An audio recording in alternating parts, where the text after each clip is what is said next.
Hi. ഇന്ന് രാവിലെ തന്നെ നമുക്ക് ബ്രേക്ക്ഫാസ്റ്റിന് ദോശയും ചമ്മന്തിയാണ് കേട്ടോ. അപ്പം ഞാൻ ദോശ ആദ്യം ഉണ്ടാക്കി വയ്ക്കില്ല, ചമ്മന്തി ആദ്യം ഉണ്ടാക്കുവാണെങ്കിൽ ദോശ ചൂടോടുകൂടി കഴിക്കാമല്ലോ. പൊന്നൂന് ദോശയ്ക്ക് ഇച്ചിരി നെയ്യൊക്കെ പറ്റി കൊടുക്കുന്നത് പൊന്നൂന് ഇഷ്ടം, ചൂട് വേണം. അപ്പോൾ അന്നേരം ചുട്ട് കൊടുക്കണതാണ് കേട്ടോ ഇഷ്ടം. അതുകൊണ്ട് ഞാൻ ചമ്മന്തി ആദ്യം അരച്ച് കടുക് പൊട്ടിച്ചെടുക്കാൻ നോക്കണ്ട. തേങ്ങ കുറച്ച് മാത്രമേ ഞാൻ എടുക്കുന്നുള്ളൂ കേട്ടോ. കാരണം ഇവിടെ നെയ്യ് ചേർത്തിട്ടുള്ള ദോശയ്ക്ക് വെള്ളം അധികം പാടില്ല, ചമ്മന്തിക്ക് ഇത്തിരി കട്ടി വേണം.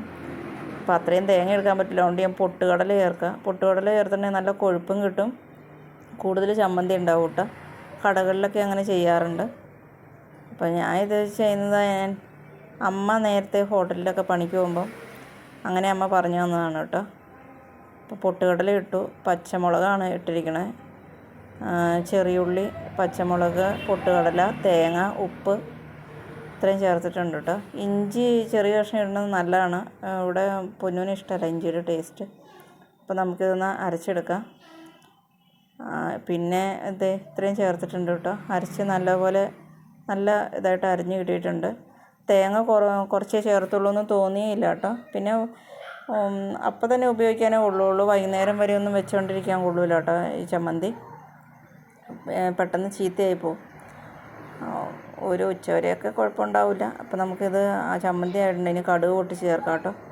പിന്നെ കുറേ നാളായിരുന്നു എൻ്റെ കല്ലിൻ്റെ ദോശക്കല്ലിൽ ഞാൻ ദോശ ഇട്ടിട്ട്, കുറേ നാളെന്ന് വെച്ചാൽ ഒരു 2-3 മാസമായിട്ടുണ്ട് അത് ഉപയോഗിക്കാതെ ഇരുന്നിട്ട് തുരുമ്പെടുത്തായിരുന്നു കേട്ടോ. ഇന്നലെ വന്നിട്ട് അത് മുഴുവൻ ക്ലീൻ ചെയ്തെടുത്തു. കഞ്ഞിവെള്ളത്തിനകത്തൊക്കെ ഇട്ട് ക്ലീൻ ചെയ്ത് ഉരച്ചെടുത്തിട്ടുണ്ട്.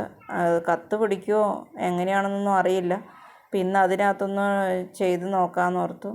കാരണം അതിനകത്താകുമ്പം എത്ര നൈസായിട്ട് ഉണ്ടാക്കിയാലും നല്ല പോലെ കിട്ടുമായിരുന്നു കേട്ടോ, മുരിഞ്ഞ് കിട്ടുമായിരുന്നു. ഞാൻ അത് ഉപയോഗിക്കാതെ വന്നത് വേറൊന്നുമല്ല, ഇങ്ങോട്ട് വീട് മാറിയ സമയത്ത് അത് ഒരു സ്ഥലത്ത് മാറ്റിയിട്ടിരുന്നു. പിന്നെ അത് മറന്നുപോയി. അപ്പോൾ കഴിഞ്ഞ ദിവസം പൊന്നു നെയ് റോസ്റ്റ് പോലെ ഉണ്ടാക്കി താമേന്ന് പറഞ്ഞപ്പോഴാണ് അത് ചിന്തിച്ചത്. അപ്പോൾ അത് ചെയ്തു വെച്ചിട്ടുണ്ട്. ഇന്ന് എന്താവുമെന്ന് അറിയില്ല. ഇപ്പോൾ ചമ്മന്തി ഉണ്ടാക്കി കഴിഞ്ഞിട്ട് വേണം, അതിൽ ഇത്തിരി ഒരു സവോളയും കൂടെ ഉരച്ചാലാണ് അതിൻ്റെ കറയോ എന്തെങ്കിലും തുരുമ്പിൻ്റെ അംശമൊക്കെ ഉണ്ടെങ്കിൽ പോവുള്ളൂ. ഞാനത് കഴുകി നല്ലെണ്ണയൊക്കെ തേച്ച് വെയിലത്ത് വെച്ച് ഇതാക്കി വെച്ചിട്ടുണ്ട്. ഈ നോൺ സ്റ്റിക്കിനേക്കാൾ എപ്പോഴും നല്ലത് അത് തന്നെയാണല്ലോ. അപ്പം നമുക്ക് ഇന്ന് അതിനകത്തൊന്ന് ചുട്ട് നോക്കാം, ശരിയാകണേന്നാണ് എൻ്റെ ഒരു പ്രാർത്ഥന. അപ്പോൾ മാവിനകത്ത് ഞാൻ ഉപ്പൊക്കെ ചേർത്ത് പൊന്ന് റെഡി ആയിട്ടോ. ദോശയ്ക്ക് വേണ്ടി അവൾ വെയിറ്റ് ചെയ്യുകയാണ്. അപ്പോൾ നമുക്ക് ദോശ ഉണ്ടാക്കാം. ഒരു 5 മിനിറ്റേൽ സവോള ഇങ്ങനെ ഉരച്ച് കൊടുക്കണം കേട്ടോ. സ്റ്റൗ ഓൺ ചെയ്തിട്ടുണ്ട്, നല്ലെണ്ണ ഇത്തിരി തടവിയിട്ടുണ്ട് കേട്ടോ. അതിൻ്റെ മേളിൽ വേണം നമുക്ക് ഒരു സവോളയുടെ പകുതി എടുത്തിട്ട് ഉരച്ച് കൊടുക്കുന്നതാണ് കേട്ടോ. അപ്പോൾ ഞാൻ മാവ് ഒഴിച്ച് കൊടുക്കട്ടെ. അതെ, ഒരു പ്രാവശ്യം ഇളകി പോകുന്നുണ്ടെങ്കിൽ ആദ്യം ഒരു പ്രാവശ്യം മുട്ട പൊരിച്ചാലും പെട്ടെന്ന് ഇളകി പോരും കേട്ടോ. പക്ഷേ ഇന്നിപ്പോൾ രാവിലെ മുട്ട പൊരിച്ചാൽ ശരിയാവില്ല, അതിനുള്ള സമയവും ഇല്ല. മുട്ട പൊരിച്ചിട്ട് അത് വെറുതെ അവിടെ വെച്ചേക്കേണ്ടതായിട്ട് വരും. അപ്പോൾ പരത്തിയിട്ടുണ്ട്. അപ്പോൾ ഇത് ശരിയായിട്ടുണ്ട് കേട്ടോ. ഞാൻ ഒരു പ്രാവശ്യം എടുത്തു, അപ്പോൾ കുഴപ്പമൊന്നും ഉണ്ടായില്ല. അടിയിൽ ലേശം ഒന്ന് പിടിച്ചായിരുന്നു, നല്ല എണ്ണ തേച്ച് കൊടുത്തു. അത് കഴിഞ്ഞപ്പം രണ്ടാമത് ഇട്ടേക്കണതാണ് കേട്ടോ. ഞാൻ അത് കാണിച്ചില്ല, നെയ്യ് ഇച്ചിരി തടവി കൊടുത്തിട്ടുണ്ട് കേട്ടോ. അപ്പോൾ ദോശ റെഡി ആയിട്ടുണ്ട്. ഇന്നത്തെ ബ്രേക്ക്ഫാസ്റ്റ് ഇതാണ്.